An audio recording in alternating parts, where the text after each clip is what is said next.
السلام علیکم۔ نومبر آج 24 نومبر ہے اور آپ سے بات کر رہا ہوں، اور بات بس یہی ہے کہ ملک کے حوالے سے ہے، پاکستان کے حوالے سے، چونکہ ہمارا اوڑھنا بچھونا ہمارا ملک ہے، ہمارا پاکستان ہمارا گھر۔ اور آپ دیکھیں، آپ سے کچھ اس طرح کی باتیں شیئر کرنی ہے کہ ہم لوگ جب اپنے گھر بناتے ہیں، پہلے ہم کرائے پہ رہتے ہیں، پھر خواہش ہوتی ہے کہ گھر بنایا جائے اور اس گھر میں رہا جائے، اور خواہش ہوتی ہے کہ ایک بڑا کمرہ ہو، پھر ڈرائنگ روم ہو، سٹنگ روم ہو، اسی طرح بیڈ رومز اور باقی جو گھر کی چیزیں ہوتی ہیں۔ تو میں پاکستان کو بھی بالکل ایسے ہی سمجھتا ہوں جیسے یہ گھر ہے ہمارا، اور واقعی گھر ہے۔ اور اس گھر میں جو کہ 1970 سے 1947 سے ہے، تقریباً 70-71 برس ہو گئے اس کو، اس ملک کو بنے ہوئے۔ اور قوموں کی زندگی میں 70-71 برس سال، میں سمجھتا ہوں یہ ایک ٹین ایجر ملکوں کی عمریں ہوتی ہیں میرے خیال میں۔ تو اس میں کافی کچھ، جب جیسے بچے جوان ہوتے ہیں، بڑے ہوتے ہیں، چھوٹے بچپن ہوتا ہے، پھر بڑے ہوتے ہیں، اسکول میں جاتے ہیں، primary, secondary, higher education, college, university, اور اس طرح۔ تو میں بھی یہی سمجھتا ہوں کہ ہمارا ملک پاکستان پچھلے 71 برسوں میں اسی اپس اینڈ ڈاؤن سے گزرا ہے۔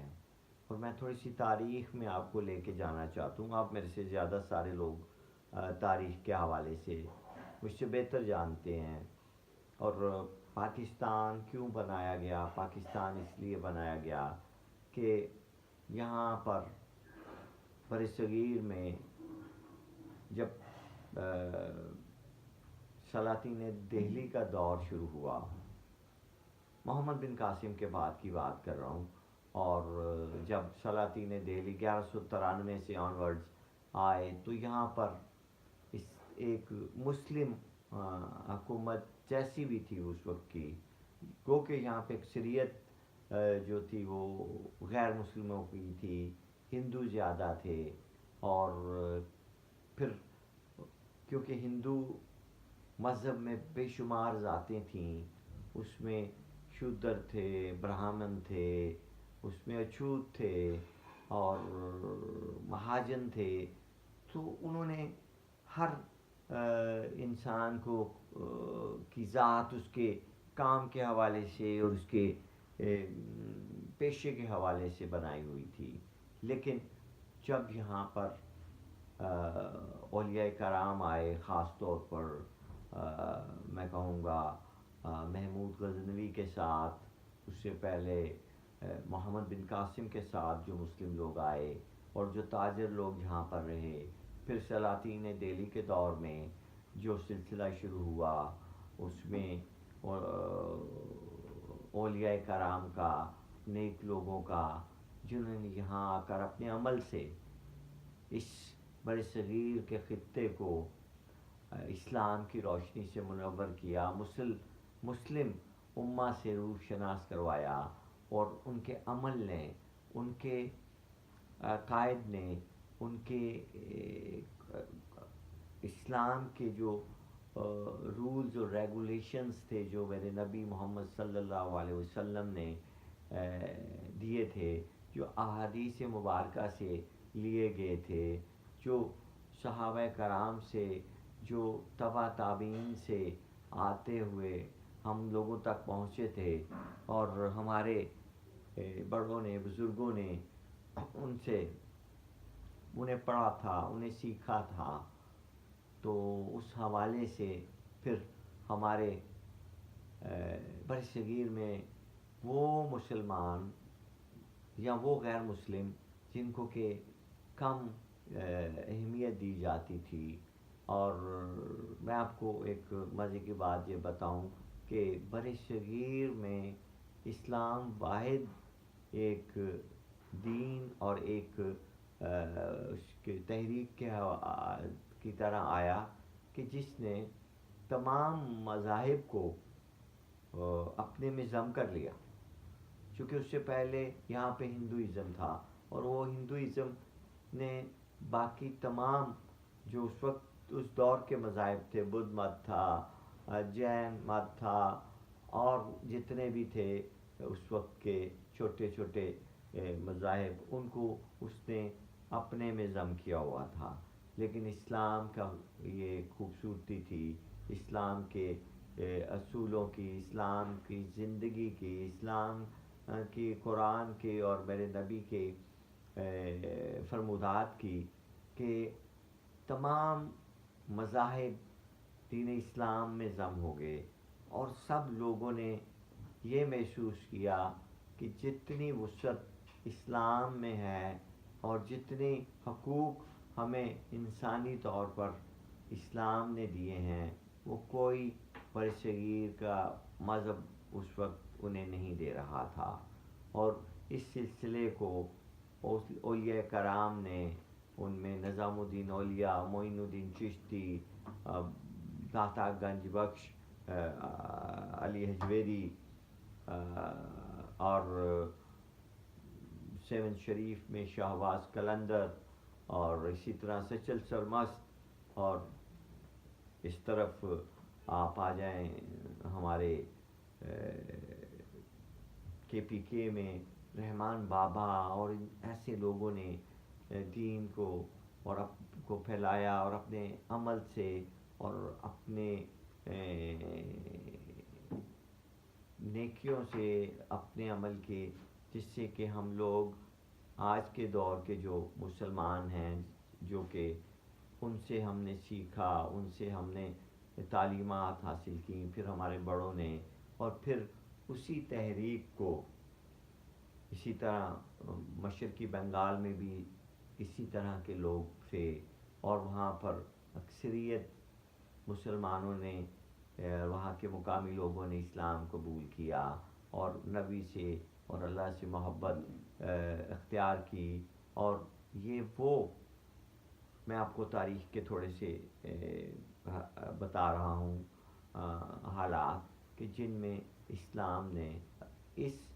خطے میں مسلمانوں کی شکل میں عروج حاصل کیا۔ اس میں سلاطین دہلی آئے، اس میں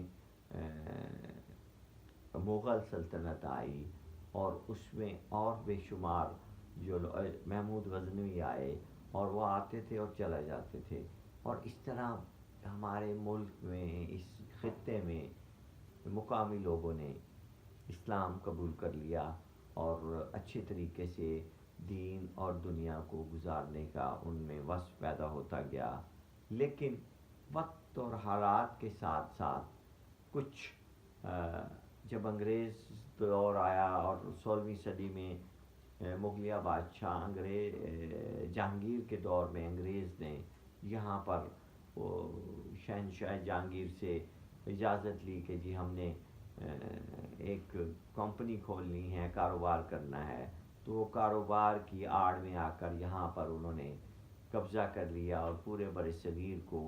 اپنا غلام بنا لیا، اور اس غلامی میں انہوں نے اس وقت کے حکمرانوں، جو کہ مسلم حکمران تھے، ان کو انہوں نے تحت کر دیا، اور مسلمانوں کی اس وقت کی جو قومی اور زبان تھی، وہ فارسی تھی، عربی تھی، ان کو اس انگریزوں نے ختم کیا ایک پلاننگ کے تحت۔ پھر انہوں نے یہاں پر برصغیر میں یہ کہا کہ ڈیوائڈ اینڈ رول، اور انہوں نے یہاں کہا کہ آپ تقسیم کریں اور حکومت کریں۔ پھر انہوں نے سازشیں کی، سب کو پتہ ہے دنیا، آپ لوگوں کو میں اتنی تفصیل میں نہیں جانا چاہتا، بس آپ سے چند منٹ اور آپ کے لوں گا، اور یہ بتانا چاہوں گا کہ میرے ملک میں اور اس بر صغیر میں جب 1947 سے پہلے انگریزوں نے بہت سے خانوں میں اسلام کو تقسیم کر دیا، جو کہ جس کا تصور عرب دنیا میں کہیں نہیں ہے، اور مسلم دنیا میں کہیں اور اس طرح کا تصور نہیں پایا جاتا، اور انہوں نے یہاں پر بے شمار شیعہ، سنی، بریلوی، وہابی اور احمدی اور اس طرح کی بہت ساری شاخیں ڈال دی. اسی طرح ہندوؤں کے ساتھ انہوں نے کیا، لیکن ان کا مین مقصد یہ تھا کہ ملک میں بد امنی رہے. اور پھر جو ممبر نبوت اور نبی کا جو ممبر سب سے افضل ترین سمجھا جاتا تھا، اور جو ہمارے پیارے نبی صلی اللہ علیہ وسلم کے حوالے سے بہت معتبر تھا، اس ممبر کی انہوں نے توقیر کم کر دی، اور یہاں پر ایسے لوگوں کو مساجد میں بٹھا دیا گیا جن کو کہ دین کے بارے میں کچھ علم نہیں تھا، جو نابلد تھے دین کے حوالے سے، اور انہوں نے اپنی مرضی کے لوگ لگا دیے. اور انہوں نے پھر آگے اپنی ان مساجد کو استعمال کیا بالکل جیسے دکانیں ہوتی تھیں، اور انہوں نے دکانیں بنا لیں، اور ان دکانوں کی وجہ سے میرے ملک میں بے شمار قسم کے اختلافات پیدا ہو گئے. اور جب تقسیم ہند ہو رہی تھی تو اس میں بھی انگریز نے جاتے جاتے ریڈ کلف ایوارڈ کے تحت کشمیر ایک متنازع علاقہ بنا دیا، اور یہ سارے ماحول، اور اس میں پھر سنتاس کا معاہدہ جو کہ ہمارے دریاؤں کا پانی اس پہ قبضہ کرنے کا بہانہ، اس کے حوالے سے پھر 1971 میں میرے ملک کو دو حصوں میں تقسیم کر دیا گیا، 65 میں جنگ کی گئی.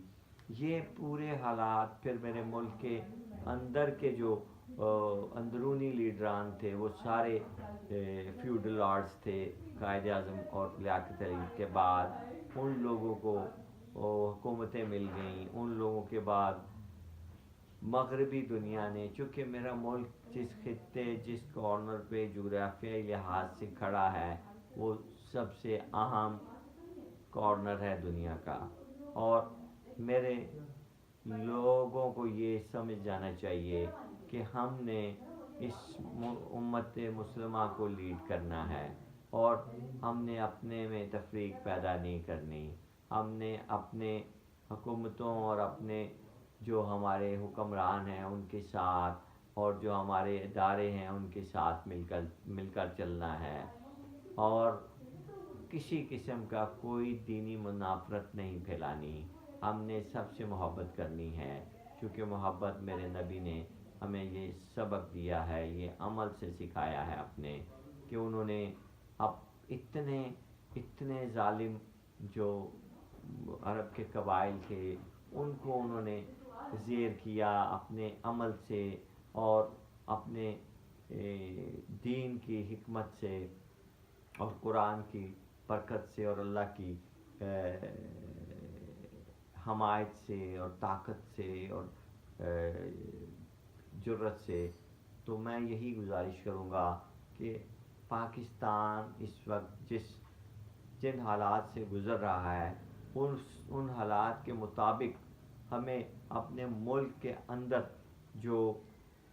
تخریبی کارروائیاں ہیں، جو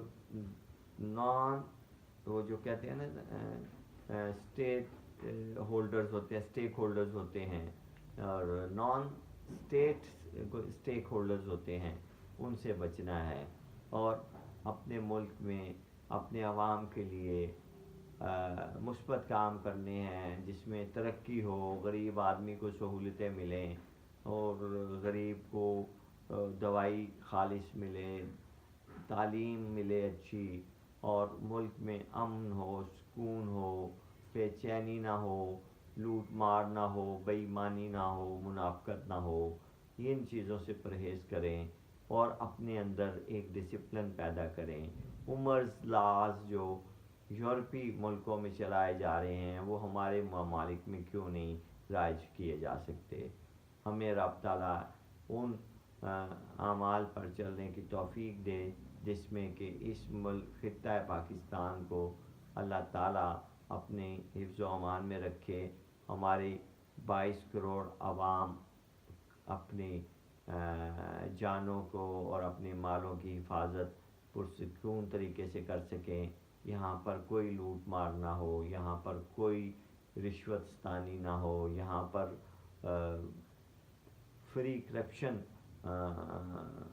معاشرہ قائم ہو. اور ہمارے اندر یہ ٹائم لگے گا اس کو صفائی ہوتے ہوئے, اسٹرین ہوتے ہوئے, لیکن ہم نے ابتدا کرنی ہے. آئیے ہم سب مل کر اس ملک کی بھلائی کے لیے, اس ملک, اس گھر کے لیے, کیونکہ گھر ہوگا تو سب کچھ ہوگا.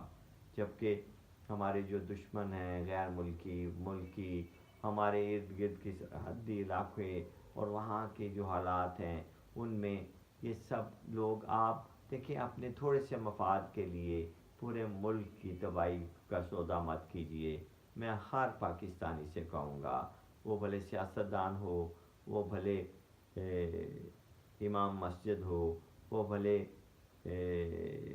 عالم دین ہو, وہ کہیں بھی ہے, وہ کوئی کلرک ہو, وہ کوئی چوکیدار ہو, وہ وزیر اعظم ہو, وہ وزراء ہوں, وہ سیکریٹری ہوں, وہ ججز ہوں, کوئی بھی ہوں, سب جو ہیں ہم نے وہ کام ایمانداری سے کرنا ہے تاکہ اس ملک میں ایمانداری کا رواج پیدا ہو اور اس میں ایمانداری ہم سب میں آئے. گو کہ یہ کام آہستہ آہستہ ہوگا لیکن ہم نے شروع کرنا ہے اور اپنے دشمنوں کو ہم نے